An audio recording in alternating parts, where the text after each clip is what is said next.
তো আমরা কুয়াকাটাতে এই স্বপ্নরাজ্য পার্ক অ্যান্ড রিসোর্টে উঠেছিলাম।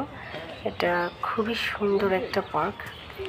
এটা হচ্ছে পশ্চিম খাজুরা এই পার্কটা পড়েছে। এটা হচ্ছে মূল পয়েন্ট থেকে কুয়াকাটার 2.7 কিলোমিটার দূরে ছিল। মানে এটা লেবুর বনের থেকে একটু আগে ছিল এই পার্কটা। পার্ক অ্যান্ড রিসোর্ট আর কি, ভীষণ সুন্দর ছিল এই পার্কটা। ছোট ছোট কটেজের মতো ছিল পার্কের মধ্যে। তো এখানে অনেকগুলো ছোট ছোট ডুপ্লেক্স কটেজ ছিল। তো কটেজের মধ্যে আমরা সবাই অনেক অনেক মানুষ ছিল আর কি। তো এটা এমন একটা পার্ক ছিল যে সবাই যারা যারা এসেছিলেন আমরা সবাই খুব এনজয় করেছি। এটা ছিল ওদের ডাইনিং লাউঞ্জ। আমাদের কটেজের ডাইনিং লাউঞ্জ এটা ছিল। এক একজনের এক এক রকম হতে পারে, আমাদের এটা ছিল।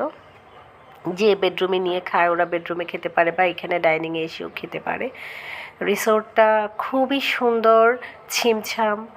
যারা আসলে বয়স্ক মানুষ নিয়ে যায় তাদের তো আসলে মানে বিচে কিছু করার থাকে না বা ঘোরার কিছু থাকে না।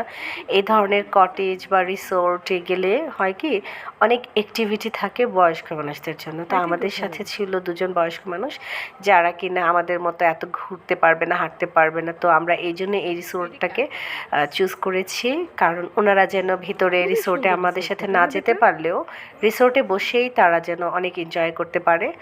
এই জন্য আমরা এই রিসোর্টটাকে সিলেক্ট করেছিলাম। তো আমরা যখন চলে যেতাম ওনারা ভীষণ এনজয় করতো।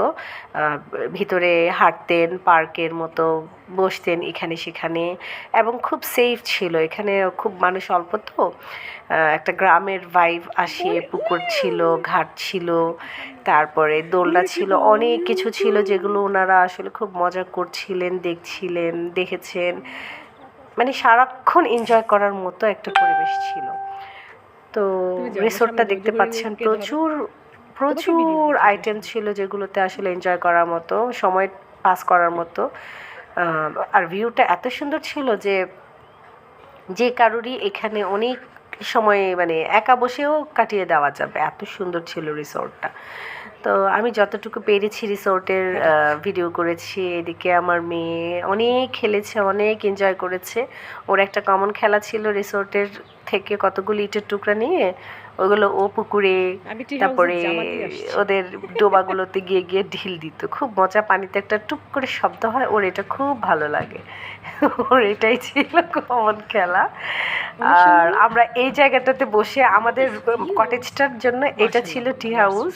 সো আমরা এই টি হাউসে বসে সকালে ব্রেকফাস্ট করেছি ম্যাক্সিমাম দিনই, আর বিকেলের চাও আমরা এই কটেজ